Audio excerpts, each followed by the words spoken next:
Seatrade Cruise. Your roundup of the week's top stories, today brought to you by our sponsor, the Port of Tarragona. Cruise workers staged #SaveOurJobs rallies at ports across the US on Wednesday. Employees from cruise lines, airlines, ports, the hospitality sector and travel and tourism organisations gathered at Port Miami and Everglades, Canaveral and Galveston ports. Participants called on the CDC to let the no-sail order expire so cruising can resume. The multi-port gathering follows a similar rally at Port Miami on September 28th by workers eager to get back to work. And keeping with Port Miami, Miami-Dade County Commissioners are considering giving cruise lines a break from their guaranteed minimum payments at the port. It would last during the USA's pandemic shutdown and recovery period.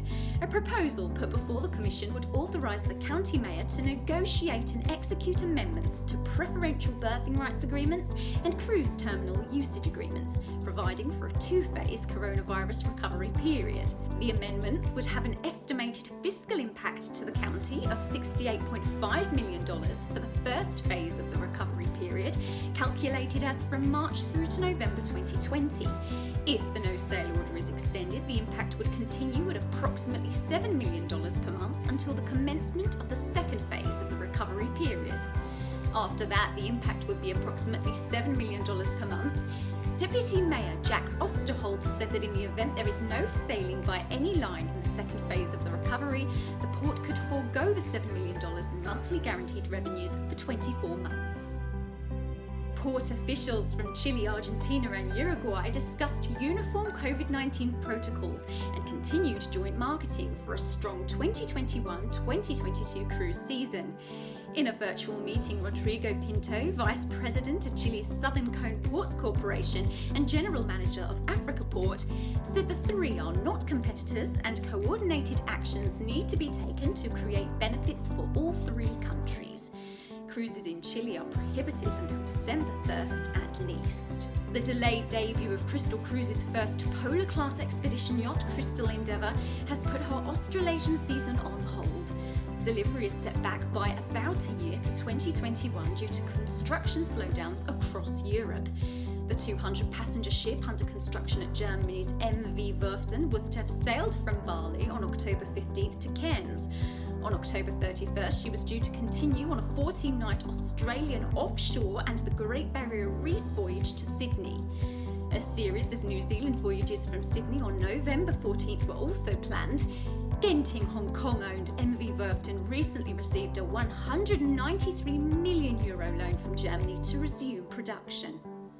Alexei Nazarov, one of Ocean-Wide Expedition's longest-serving captains, has died near to his home in Russia on Monday. 42-year-old Nazarov was part of Ocean-Wide for more than 20 years, as a third officer, then as a chief officer. He was promoted to captain in 2012 and commanded Hondius on his first Arctic voyage in 2019.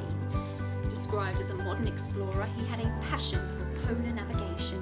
TUI is to commence Canary Islands cruises from November, following earlier restarts in Germany and Greece. Mein Schiff 2 will embark on 7-day charter flight cruises sailing from Hamburg on October 30th to Las Palmas. Overall, 9 cruises will deliver 2 itineraries.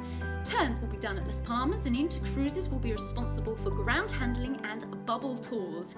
Individual excursions will be excluded. And good news for MSC too, as Magnifica this week became the second of the cruise line's vessels to welcome passengers after restarting operations in August. The ship left Genoa as it began a 10-night voyage in the West and East Mediterranean.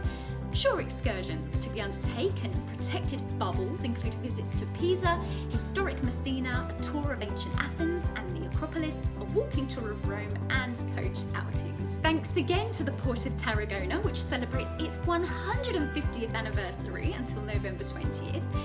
Visit tarragonacruiseport.com or porttarragona.cat to find out more about the gateway to the UNESCO World Heritage City and the Mediterranean, and check out their video.